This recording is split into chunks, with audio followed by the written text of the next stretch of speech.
Boa tarde, meus queridos. Meu nome é Alzira Mendes, tenho 87 anos hoje e vou compartilhar com vocês uma história que guardei no meu coração por mais de 60 anos. Antes de começar, queria pedir que você curta este vídeo e se inscreva no canal. É muito importante para que outras pessoas, assim como eu, possam compartilhar suas histórias também. E me conta nos comentários de onde você está assistindo.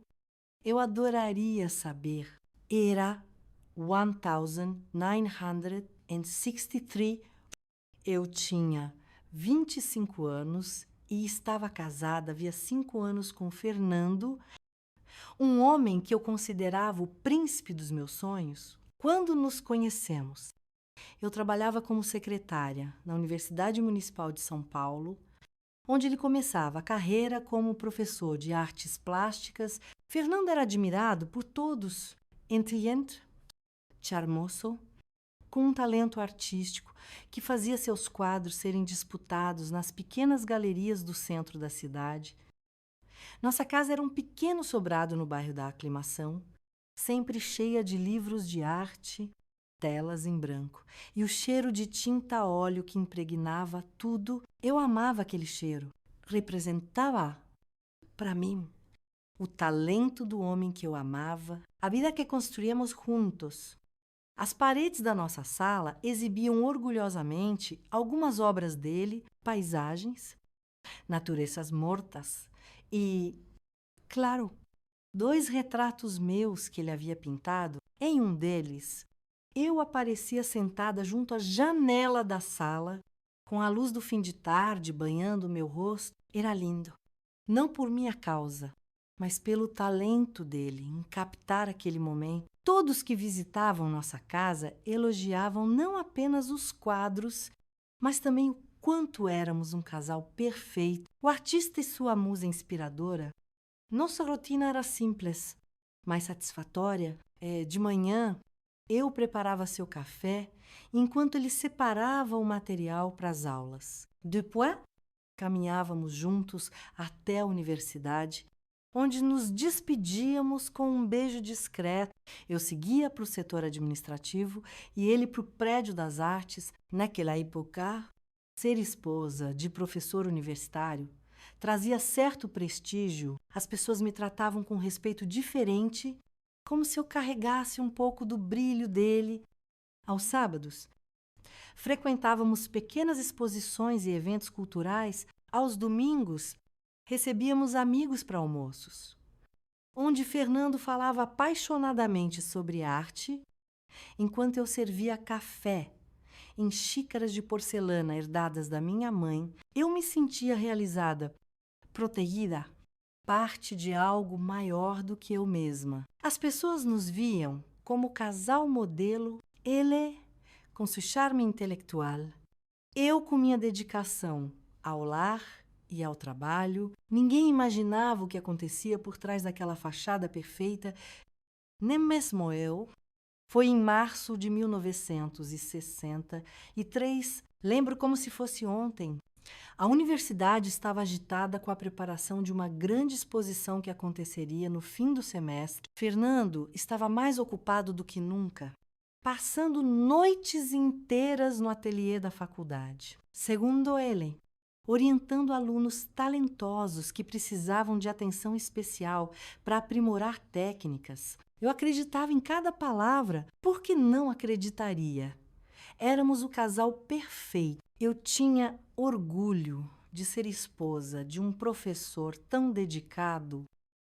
Cheguei até a preparar lanches especiais para que ele levasse nas noites de trabalho estendido. Uma tarde, precisei ir até a universidade buscar alguns documentos que havia esquecido. Não avisei Fernando. Pensei em fazer uma surpresa, talvez chamá-lo para um café na cantina do campus antes de voltarmos para casa juntos. Quando cheguei ao departamento de artes, quase não havia ninguém. A maioria dos professores e alunos já tinha ido embora. Caminhei pelos corredores silenciosos até o ateliê, onde Fernando deveria estar trabalhando. A porta estava entreaberta e foi quando ouvi sua risada aquela risada calorosa que eu conhecia tão bem, mas havia algo diferente. Um tom íntimo.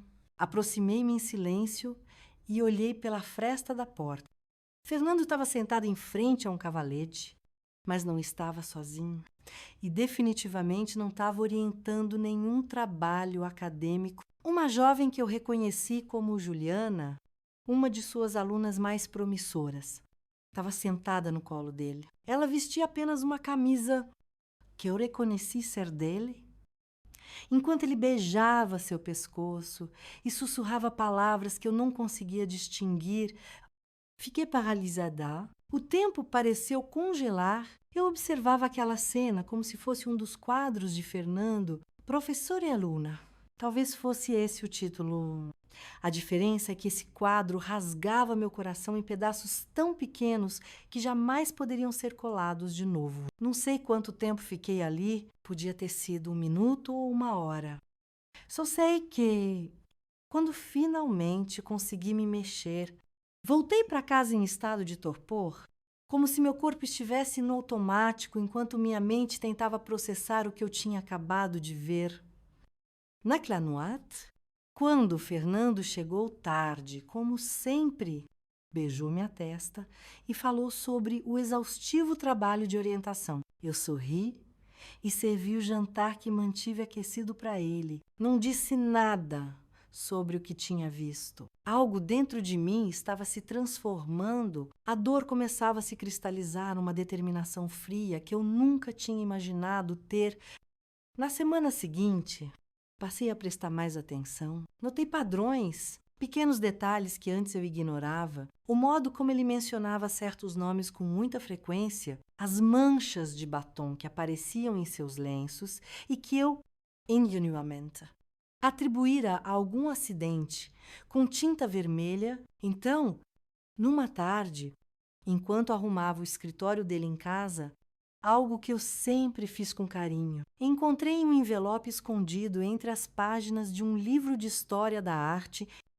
Dentro havia cartas não apenas de Juliana, mas de outras alunas também, cartas apaixonadas, íntimas, algumas acompanhadas de fotografias que, para uma senhora respeitável naqueles tempos, eu não ousaria descrever. Minhas mãos tremiam ao ler aquelas declarações de adoração dirigidas ao meu marido. Frases como nosso encontro de ontem foi mágico ou nunca pensei que um homem pudesse me fazer sentir, assim saltavam do papel como acusações contra a minha ingenuidade.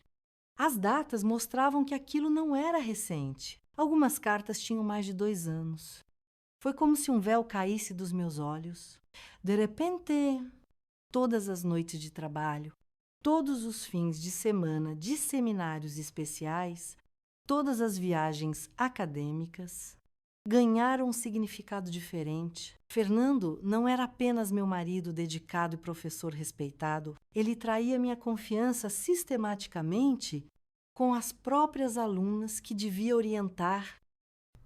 Naquela noite, chorei em silêncio no banheiro, com a torneira aberta, para ele não ouvir meus soluços. Mas, enquanto as lágrimas caíam, algo crescia dentro de mim. Não era só tristeza, era indignação. Indignação que, para uma mulher dos anos 60, não tinha muitas saídas.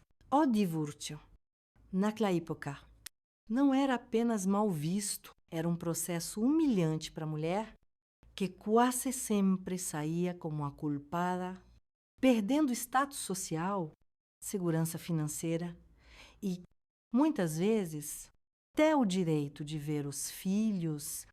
Felizmente, a gente ainda não tinha filhos. Fernando sempre dizia que devíamos esperar o momento certo.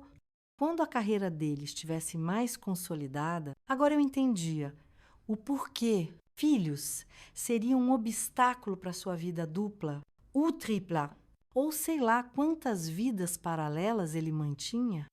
Por 2 semanas, esconde minha descoberta. Continuei sendo a esposa perfeita de dia, enquanto à noite planejava o que fazer Nesse período, comecei a olhar para os quadros de Fernando com outros olhos. Não via mais, beleza? Mas hipocrisia. Ele pintava realidades alternativas em suas telas, do mesmo jeito que vivia realidades alternativas na vida real. E foi aí que a ideia surgiu na minha cabeça.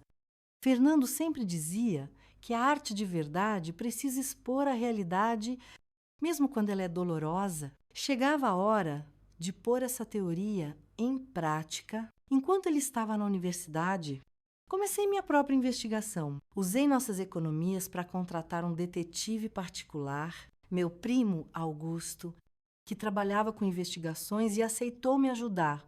Depois que expliquei a situação durante semanas, ele seguiu. Fernando fotografou encontros. Coltu prova. Cada nova descoberta era uma facada no meu peito, mas fortalecia minha decisão. Não era apenas Juliana. Havia pelo menos outras 3 alunas envolvidas com ele ao mesmo tempo, sem contar as aventuras anteriores reveladas pelas cartas.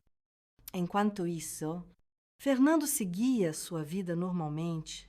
Sem suspeitar de nada, planejava com entusiasmo a participação dele na grande exposição de fim de semestre da universidade, um evento importante que teria o reitor, professores de vários departamentos e gente influente da sociedade local. Foi aí que percebi que ela seria minha tela perfeita, minha própria obra de arte. Uma exposição da verdade. Depois daquela descoberta terrível no ateliê, minha vida se tornou uma missão secreta. Cada momento era dedicado a reunir provas, enquanto eu mantinha um sorriso falso nos lábios. Vocês não imaginam o que é servir café para o homem que partiu seu coração e ainda ter de sorrir quando ele diz que está atrasado para orientar alunas. As cartas que achei foram só o começo. Eu precisava de mais. Precisava de algo tão irrefutável que ele não pudesse negar. Nem mesmo o charmoso professor Fernando, com toda a eloquência e prestígio. Naquele tempo, em 1963, uma mulher que acusasse um homem respeitado precisava de provas concretas ou corria o risco de ser acusada de louca ou mentirosa. Meu primo Augusto me entregava envelopes semanalmente. Cada foto era uma punhalada. Fernando entrando em pequenas pousadas com diferentes alunas, passeando de mãos dadas em parques afastados, se beijando dentro do carro, em ruas escuras. Havia um padrão no comportamento dele. Ele sempre tinha favoritas em cada turma. Jovens talentosas que buscavam aprovação e acabavam envolvidas na teia de manipulação dele. Humanoite, enquanto guardava mais um envelope de provas no fundo falso que criei na minha gaveta de roupas íntimas. Me peguei olhando meu próprio reflexo no espelho. Não me reconheci. Meus olhos, antes cheios de brilho e confiança, estavam opacos, cercados por olheiras. Meu cabelo, sempre arrumado, parecia sem vida. Eu estava sumindo, consumida pela dor e pelo plano de vingança. Foi aí que entendi que precisava me recompor, não por ele, mas por mim. Se eu quisesse executar meu plano perfeitamente, Fernando não poderia suspeitar de nada. Na manhã seguinte, fui ao salão, comprei um vestido novo e voltei a ser a esposa perfeita de sempre. Só que agora era uma atuação. Abril e maio passaram como num piscar de olhos. Durante o dia, eu datilografava documentos na secretaria da universidade. Trocava sorrisos com colegas que não imaginavam o inferno que eu vivia e mantinha as aparências. À noite, depois que Fernando dormia, muitas vezes cheirando ao perfume de alguma musa, eu revisava minhas provas e aprimorava meu plano. A ideia veio quando ouvi Fernando comentando o formato da exposição de fim de semestre. Cada professor teria uma sala exclusiva para expor seu próprio trabalho e o dos alunos orientados. Ele estava particularmente feliz, porque conseguiu a melhor sala do prédio principal, ampla, bem iluminada, com ótima visibilidade.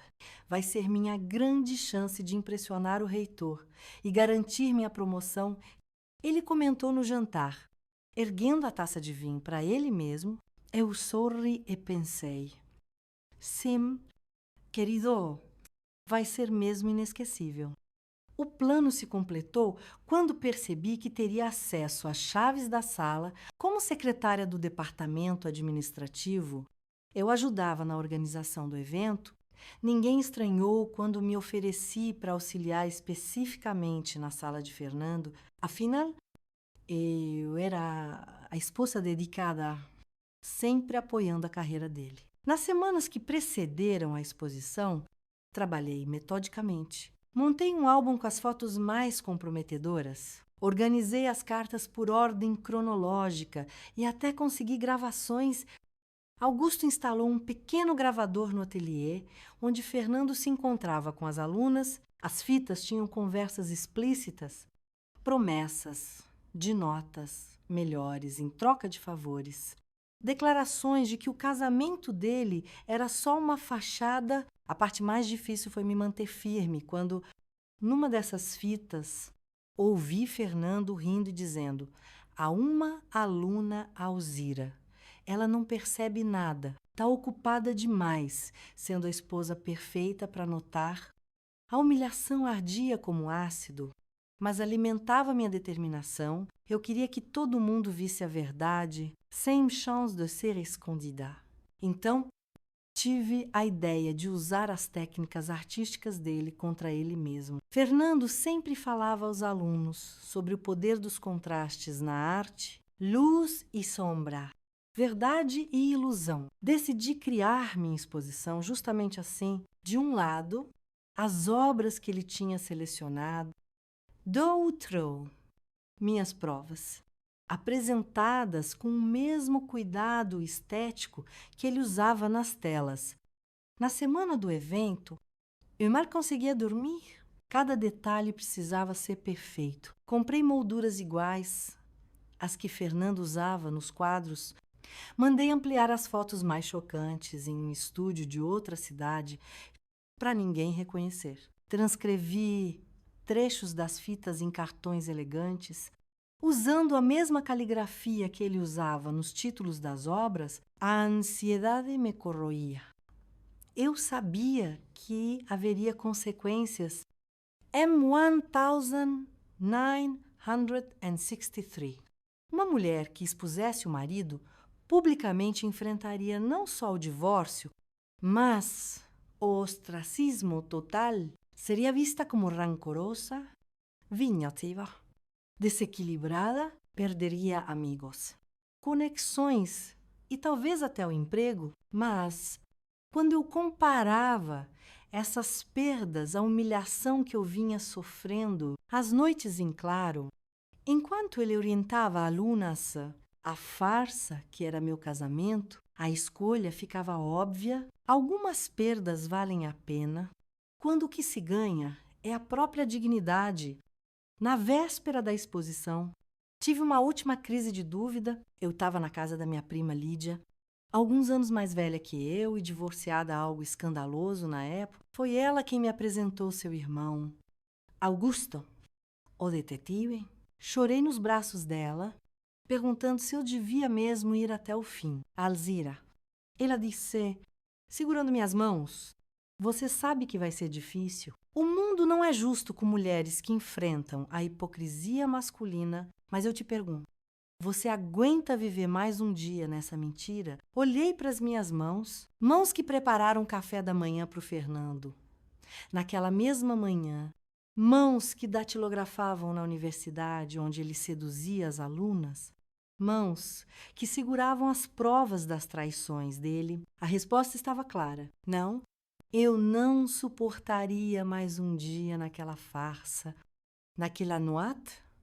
Enquanto Fernando dormia tranquilo, preparai tudo, organizai as molduras, as fotos, as cartas e as transcrições numa grande pasta de couro que ele próprio tinha me dado de presente anos antes. A irônia?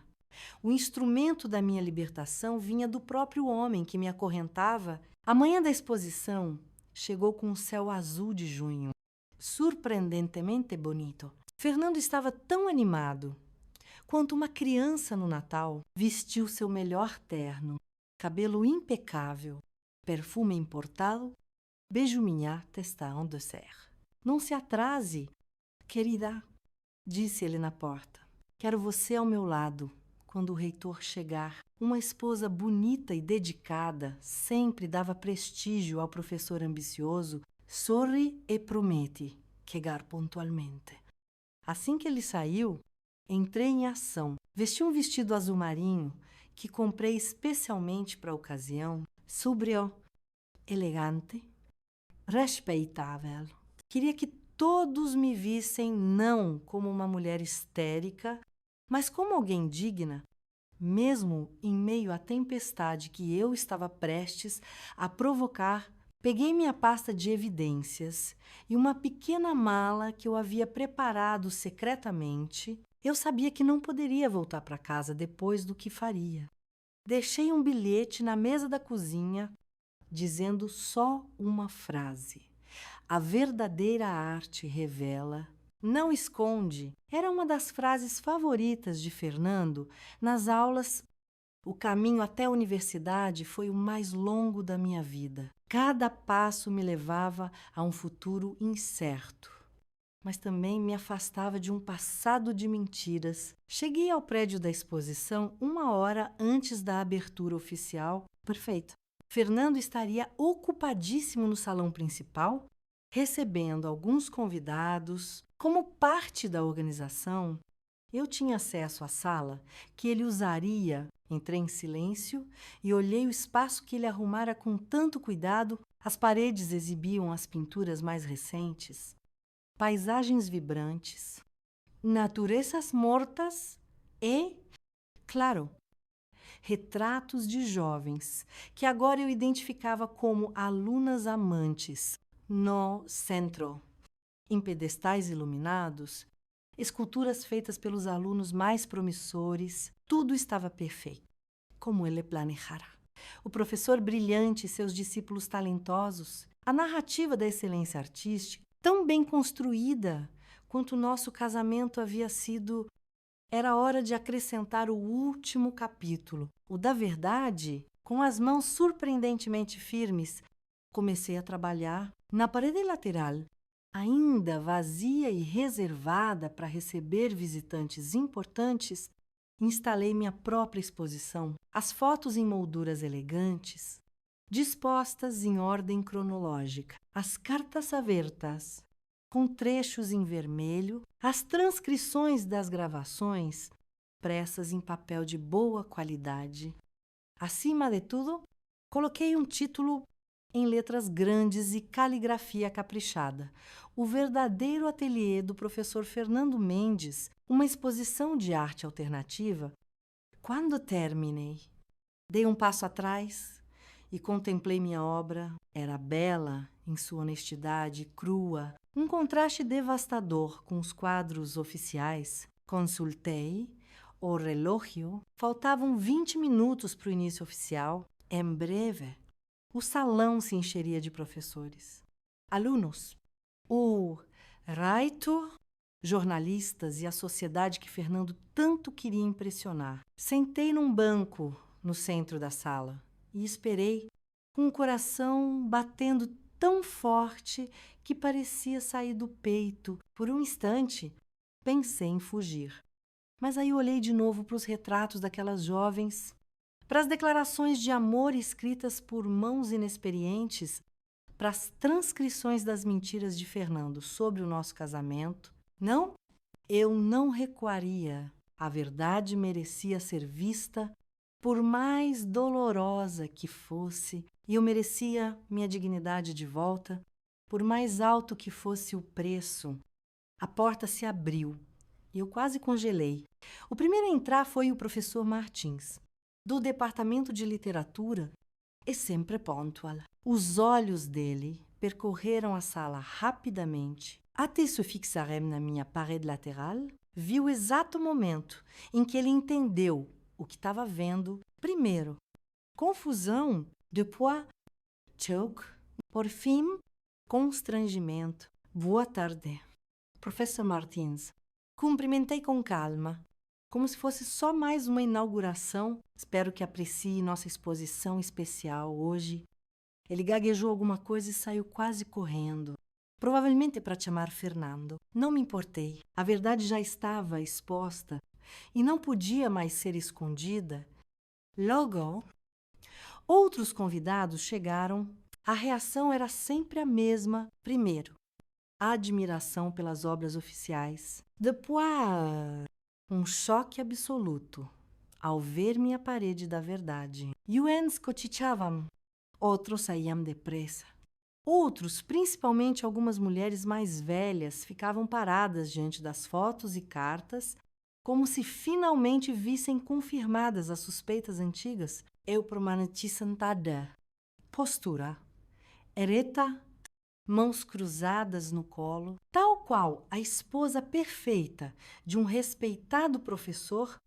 A única diferença é que, em vez de distribuir sorrisos e elogiar o talento do meu marido, eu observava o castelo de mentiras dele desmoronar. O murmúrio aumentou à medida que mais pessoas entraram. Logo ficou claro que a notícia corria pelos corredores, porque alguns já vinham direto, focados na minha exposição. Reconheci rostos de professoras que antes me tratavam com gentileza distante, agora me olhavam com choque e talvez, em algumas, um pouco de respeito. Ela fez isso mesmo. As fotos são verdadeiras. Moi 2 é o ateliê da faculdade. Eram alguns dos sussurros que chegavam aos meus ouvidos enquanto o grupo crescia. Foi então que senti honte de ouvir a chegada de Fernando. Um silêncio tomou conta da sala, seguido por um murmúrio ainda maior. Ele entrou, como sempre, de cabeça erguida, um sorriso confiante. Estava acompanhado do reitor e de 2 jornalistas do principal jornal local. Nenhum deles viu minha parede de imediato. Ocupados, que estavam com as apresentações, nossos olhares se cruzaram. You sorry? Mas era um sorriso diferente dos que ele conhecia. Não tinha amor nem admiração. Era o sorriso de quem finalmente se liberta de correntes invisíveis. A expressão confusa dele durou 1 segundo até notar as pessoas aglomeradas em volta da parede. Curioso. Ele se aproximou com o reitor e os jornalistas. Viu o instante em que ele reconheceu as fotos. O rosto dele empalideceu de um jeito assustador. O que é isso? Ele perguntou com a voz estrangulada. Me levantei lentamente e parei ao lado dele, de frente para minha exposição.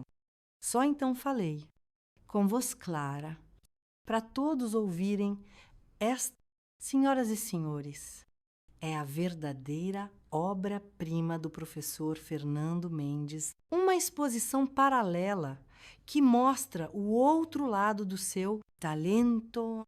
O reitor, um senhor idoso de moral rígida, pôs os óculos e examinou de perto uma das fotos, justo a que mostrava Fernando beijando Juliana no ateliê da universidade. A expressão dele endureceu instantaneamente. Mendes, ao meu escritório.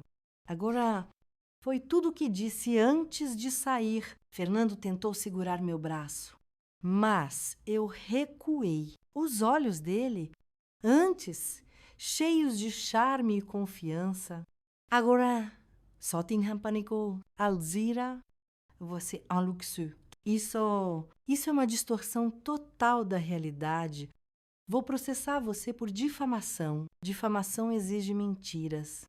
Fernando responde com calma. Cada foto, cada carta, cada gravação aqui é autêntica. Tenho negativos originais e fitas Você pode me processar se quiser.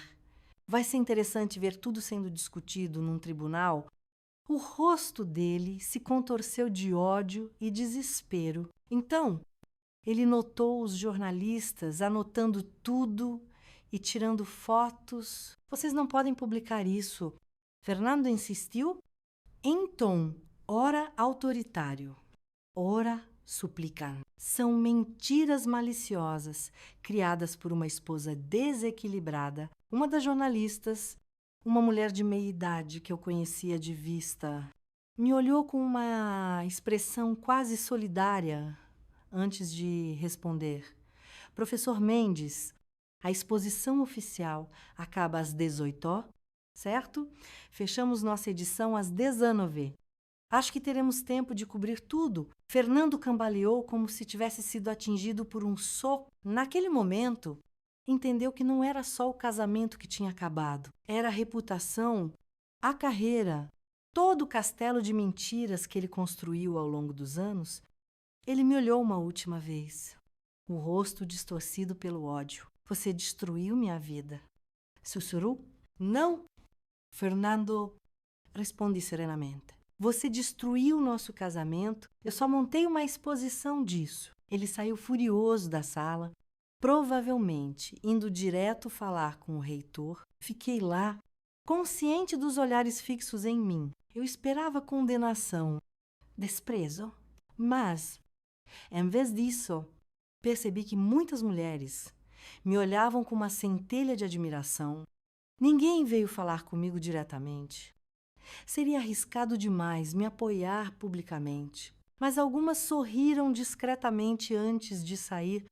As horas seguintes foram um borrão. Fiquei na sala enquanto as pessoas vinham e iam, muitas, só para ver o escândalo. Eu mantinha a postura digna, respondendo com calma quando alguém me perguntava se as imagens eram reais, tão reais quanto os quadros na outra parede. Ao redor das DZCT, perto do encerramento, minha prima Lídia apareceu, sem dizer nada. Pegou minha pequena mala que estava escondida e me ofereceu o braço. Só então percebi o quanto eu estava exausta, física e emocionalmente. Saímos juntas da universidade, cruzando o pátio sob olhares curiosos de estudantes que já cochichavam sobre o escândalo. Eu sabia que nunca mais pisaria ali como secretária, nem como esposa do professor Mendes. No táxi, indo para a casa de Lídia, finalmente deixei as lágrimas caírem. Não era arrependimento, era alívio, cansaço, libertação. Chorei em silêncio por horas. Enquanto Lídia segurava minha mão, sem dizer nada, ela entendia melhor do que ninguém o preço que eu pagara pela minha dignidade? Não. Dia seguinte, a manchete do jornal local era clara escândalo na universidade. O professor de artes é desmascarado pela esposa e mostra paralela a reportagem surpreendentemente. Não me pintava como uma mulher vingativa ou louca, mas como alguém que encontrou um jeito artístico e ousado de expor uma verdade dolorosa. O jornalista chegou a comentar que minha montagem demonstrava um domínio profundo do contraste, técnica que o próprio professor Mendes tanto exaltava, pequenas vitórias. Pense, amarga, porque nos dias que se seguiram, tempestade de verdade desabou em cima de mim. Fernando foi afastado da universidade, aguardando investigação interna, principalmente porque usava as instalações para encontros íntimos, mas, em vez de assumir a culpa, ele usou todas as armas para me destruir. Amigos em comum sumiram. Vizinhos atravessavam a rua para não falar comigo. A igreja que eu frequentava mandou o padre conversar sobre reconciliação cristã e os perigos da vaidade feminina que destrói lares. A mãe de Fernando, que sempre me tratou com frieza educada, me ligou para dizer que eu era uma invejosa, uma destruidora de lares e desligou na minha cara quando tentei explicar. O advogado de Fernando entrou com pedido de divórcio, me acusando de ser mentalmente instável e de ter inventado tudo por inveja da carreira dele. Na audiência preliminar, eu me sentei diante do juiz, sob olhares curiosos, entendendo finalmente o que Lídia dissera sobre ser uma mulher divorciada nos anos 60. Você se tornava culpada automaticamente. Oh, juiz! Um homem idoso que provavelmente jantava com Fernando em eventos sociais fez cara de sério, enquanto o advogado dele falava do meu vandalismo público contra um educador respeitado. Quando chegou minha vez, apresentei as provas, as mesmas da exposição, agora em pastas. Se molduras. O juiz as folheou com visível desconforto. No fim, ele concedeu o divórcio, mas não culpou Fernando, declarou incompatibilidade irreconciliável, colocando-nos no mesmo nível. Não recebi pensão, só uma quantia mínima pelos anos de casamento. Fernando ficou com a casa, os móveis, quase tudo que construímos juntos. Saí do tribunal. Numa tarde de agosto de 1963, com apenas uma mala de roupas, a indenização que mal cobriria uns meses de aluguel e uma reputação destruída que fechava portas de emprego antes mesmo de eu tentar. Os primeiros meses após o divórcio foram os mais solitários da minha vida. Em setembro de 1963, eu vivia num quarto alugado, nos fundos da casa de Lídia, buscando desesperadamente qualquer trabalho que aceitasse uma mulher divorciada e escandalosa. Cada entrevista acabava com o mesmo olhar desconfortável quando viam meu nome e o entraremos em contato, que nunca acontecia. O dinheiro acabou rápido, as noites eram longas. Eu ficava encarando o teto e me perguntando se fiz o certo.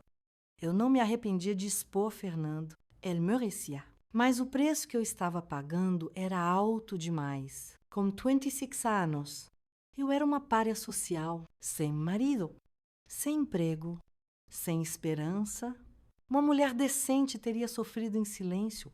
Ouvi uma vizinha dizer na feira, como se meu crime fosse não aceitar a hipocrisia que todo mundo preferia manter. A sociedade de 1963 perdoava homens por quase tudo, mas expulsava mulheres que ousassem se defender. Em outubro, chegou a notícia de que Fernando havia conseguido um cargo numa universidade em São Paulo, mesmo, mas com outro grupo de professores que o acolheu. Enquanto isso, eu mal pagava meu aluguel. Era irônico. O culpado prosperando, enquanto eu, a vítima, afundava. Foi quando vi um pequeno anúncio no jornal: precisa-se de assistente para restauração de obras de arte. Conhecimento técnico desejável, mas não imprescindível. Treinamento será dado à candidata adequada. Palavra candidata no feminino saltou aos meus olhos como um sinal. O endereço era de um ateliê no centro histórico da cidade, região que eu evitava desde o escândalo, mas eu não tinha escolha. Fui lá no dia seguinte, usando meu único conjunto de roupa apresentável. O ateliê era uma casa antiga, convertida com uma placa discreta: Ateliê Renascer, Restauração e Conservação. Quem atendeu à porta foi uma senhora de uns 60 anos, cabelo grisalho, preso num coque e óculos grossos. Apresentei-me, esperando o instante em que ela reconheceria meu nome e me mandaria embora. Em vez disso, ela só assentiu e me levou para dentro, se apresentando como Dona Helena, proprietária do ateliê. Lá dentro, vi cavaletes, telas danificadas, prateleiras com pigmentos solventes, pincéis e aquele cheiro familiar de tinta a óleo. Você tem experiência em restauração? Ela perguntou, direta, não profissionalmente. Respondi, mas Vivi com um pintor, tive contato com técnicas de pintura durante anos. Ela me avaliou por um momento, mãos, dais, estendendo as dela, confusa. Coloquei as minhas sobre as dela. Dona Helena examinou palmas, dedos, unhas, mãos firmes, dedos longos, boas para trabalhos minuciosos. Concluiu, soltando-as. O resto eu ensino. Quando pode começar? Fiquei imóvel, sem acreditar. A senhora não se importa com quem eu sou. Ela esboçou um raro sorriso. Minha filha, tô velha demais para fofocas. Preciso de alguém com mãos habilidosas e paciência. O passado dos outros não é problema meu. Cominciai, não? Dia seguinte. O salário era modesto, mas bastava. Passei a trabalhar sem parar.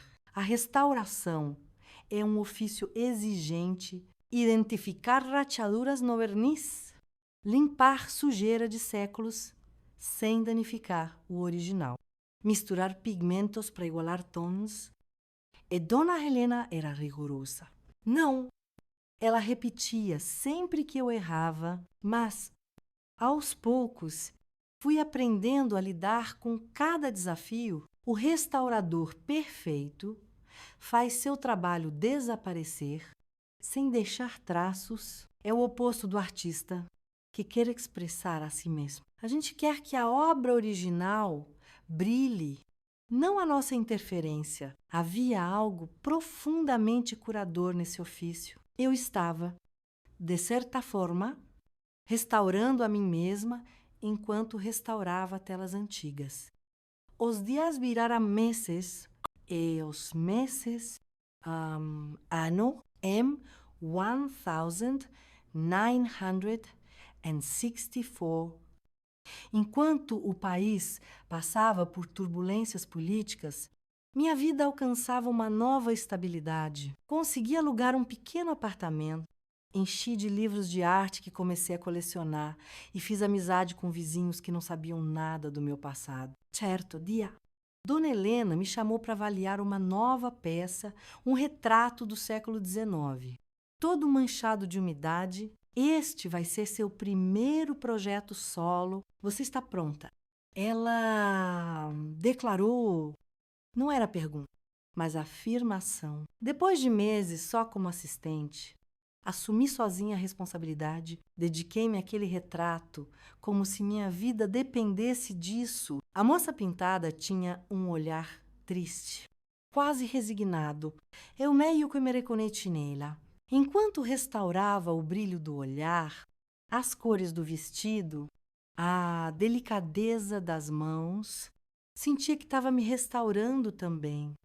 Quando terminei, Dona Helena examinou em silêncio e, pela primeira vez, vi lágrimas nos olhos dela. Perfeito? Disse, você tem o dom. O cliente, impressionado, indicou nosso ateliê para outros colecionadores. Logo, peças mais valiosas chegaram. Com o aumento de trabalho, ela contratou outra assistente e me promoveu a restauradora principal, M1965. Comecei a dar pequenos cursos de conservação preventiva para donos de arte e descobri que eu tinha jeito para ensinar.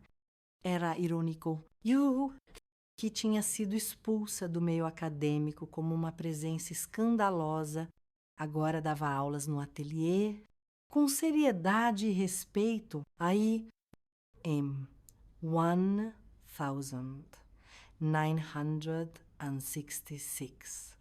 Dona Helena teve um derrame. Passei meses dividindo meu tempo entre o ateliê e o hospital, assumindo gradualmente o negócio. Quando ela voltou, estava mais frágil.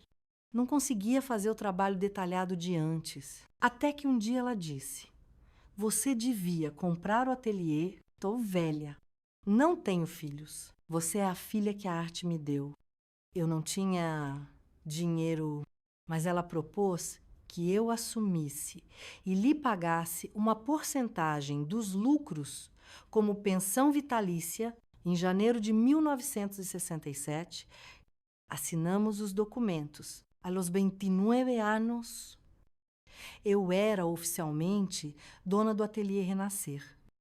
Aquela mulher que fora expulsa do mundo respeitável e quase morreu de fome, agora comandava um negócio sólido, com clientes que valorizavam competência mais do que fofocas. Curiosamente, muitas famílias que antes me desprezavam, agora me procuravam para restaurar peças valiosas. A arte não ligava para escândalos sociais, danificada. Ela precisava de mãos habilidosas, e essas mãos eram as minhas certo dia. Enquanto trabalhava na restauração de uma Madonna italiana do século XVII, recebi uma visita inesperada. Era a esposa do reitor que, anos atrás, mandara Fernando para o seu escritório no dia da minha exposição. Ela entrou meio excitante. Tem um pequeno Renoir, herança de família, está com manchas de umidade. Disseram que você é a melhor restauradora da região. Enquanto eu examinava a pintura, entende algo o tempo? Esse restaurador supremo, apagar as manchas do meu passado aos olhos dos outros, eu ainda era a mesma. Mas com cicatrizes que se tornaram parte da minha história, posso salvar. Eu disse, me referindo ao Renoir, mas também a mim mesma, vai demorar. Exige paciência e trabalho delicado. Mas vous devolvez a beleza original. Ela concordou e deixou a obra comigo. Ao ser, percebi como eu tinha mudado desde 1963.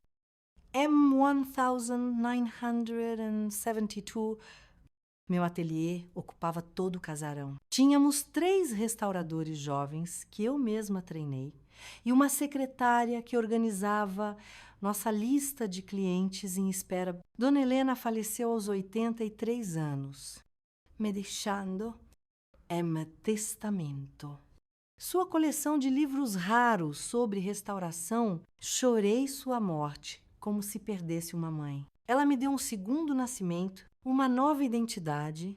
Além de ex-esposa escandalosa, mandei emoldurar um retrato dela e pendurei no escritório para lembrar dos conselhos que sempre me dava. M1974.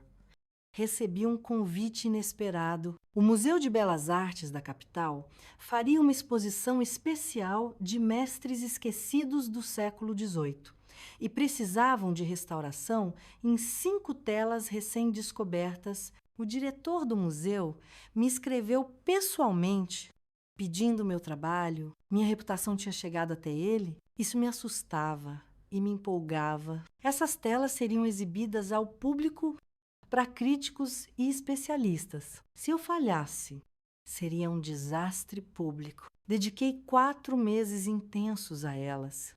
Uma estava parcialmente queimada, outra fora infestada de cupins, outra com restaurações amadoras. Quando terminei, o diretor ficou espantado. Não é só restauração, é ressurreição. Ele disse, examinando uma paisagem que salvei de danos graves, a exposição foi um sucesso e o catálogo oficial incluía uma parte sobre o trabalho de restauração, citando meu nome e minha trajetória profissional. Pela primeira vez, minha história pública não tinha nada a ver com o escândalo de 1963. Era só Alcira Mendes. Restauradora especializada em pinturas antigas, esse reconhecimento me trouxe novas oportunidades. M1975. Fui convidada a palestrar na mesma universidade onde Fernando dera aulas. Fiquei com medo de ver fantasmas do passado, mas, ao chegar lá, vi que quase ninguém me reconhecia. Muitos professores e alunos eram novos O escândalo que tinha definido minha vida era agora só uma nota de rodapé. A palestra sobre ética na restauração gerou grande interesse. Falei dos dilemas até onde intervir numa obra antiga, como respeitar o artista original e, ao mesmo tempo, salvar a pintura. Quando a restauração vira reinterpretação excessiva, eu entendia bem essas questões. Eu também tinha restaurado minha vida, escolhendo cuidadosamente o que manter e o que abandonar. Depois da palestra, uma estudante me abordou com os olhos brilhando. Como a senhora começou a restaurar?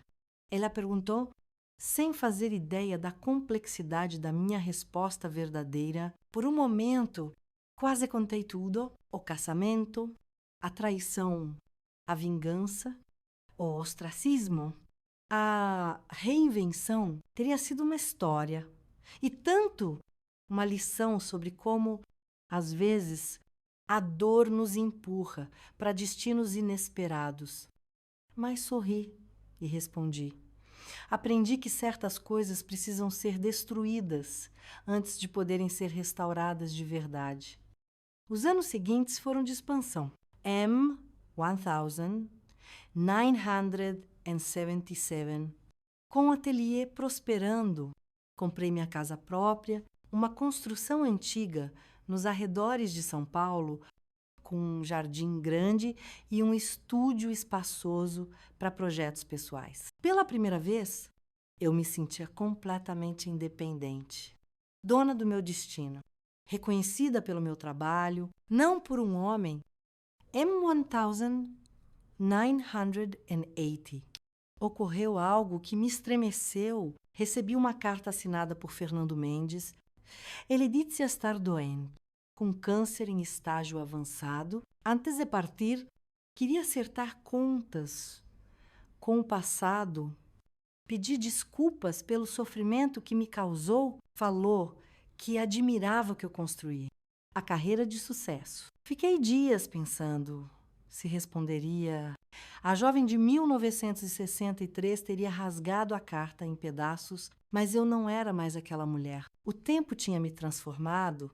Concordei em um encontro único, escolhendo um café neutro. Não queria que ele entrasse na minha casa ou no meu ateliê.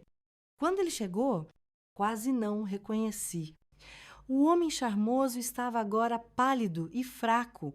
Cabelos brancos, passos lentos. Sentamos sem falar. Como dois estranhos que um dia foram íntimos, ele quebrou o silêncio primeiro. Você está mais bonita do que nunca. Alzira, não respondi ao elogio. Por que me chamou depois de tanto tempo? Fernando, ele suspirou para pedir perdão, mesmo sabendo que não mereço, para dizer que você estava certa em me expor. Admito que a vergonha pública foi merecida. Engraçado. As palavras que eu tanto quis ouvir no passado agora não provocavam nada. Não era rancor ou falta de perdão. Apenas uma neutralidade. Eu já não era definida por ele. Havia muito tempo. Soube do seu sucesso. Continuou ela. Leio o seu nome em catálogos. Ouço falar do seu trabalho extraordinário. Não é ironia. Fernando, é justiça poética. Aprendi a restaurar a beleza a partir da destruição. Talvez eu nunca tivesse descoberto esse talento, se não tivesse precisado reconstruir minha própria vida. Conversamos por quase 2 horas. Ele contou da carreira, de outro casamento fracassado, filhos com quem pouco falava. Eu falei do ateliê, dos projetos, das descobertas que me animavam. Quase uma conversa de velhos conhecidos, não de ex-cônjuges marcados por uma história tão feia. Na despedida, ele segurou minha mão. Você venceu, Alzira? Construiu algo belo e significativo enquanto eu só repetia erros. Balancei a cabeça. Não é questão de vencer ou perder. Fernando, nunca foi. É sobre as escolhas que a gente faz. E como a gente lida com elas quando tudo dá errado. 3 meses depois, sube da morte dele, entre los pertences Havia um envelope com meu nome, dentro uma pequena aquarela, a primeira obra que ele me deu no início do namoro, junto um bilhete para Alzira, que soube transformar danos irreparáveis em nova beleza, com gratidão pelo perdão que não mereci. Pendurei a aquarela no meu estúdio particular, não como lembrança de um casamento que fracassou, mas como um marco de uma jornada que se completou. Ojuvem secretário poikshunadó. A esposa traída, o pari oshotziol, a aprendiz dedicada, a restauradora respeitada e, finalmente, a mulher que encontrou paz com o próprio passado. A verdadeira restauração não consiste em apagar as rachaduras e manchas que a vida nos impõe, é integrá-las na totalidade da obra que nos tornamos, deixando as cicatrizes contarem sua parte da história sem dominar o quadro inteiro. Rod, aos 87 anos, com um ateliê que formou dezenas de restauradores, um legado respeitado dentro e fora do Brasil e uma vida cheia de propósito, vejo que minha vingança pública em 1963 foi só o esboço de uma tela muito maior. Aquela exposição escandalosa foi apenas o rascunho inicial do que se tornaria, de fato, minha grande obra de arte. A restauração completa de uma vida. Meus queridos, se vocês gostaram da minha história, não se esqueçam de curtir o vídeo, comentar e se inscrever no canal.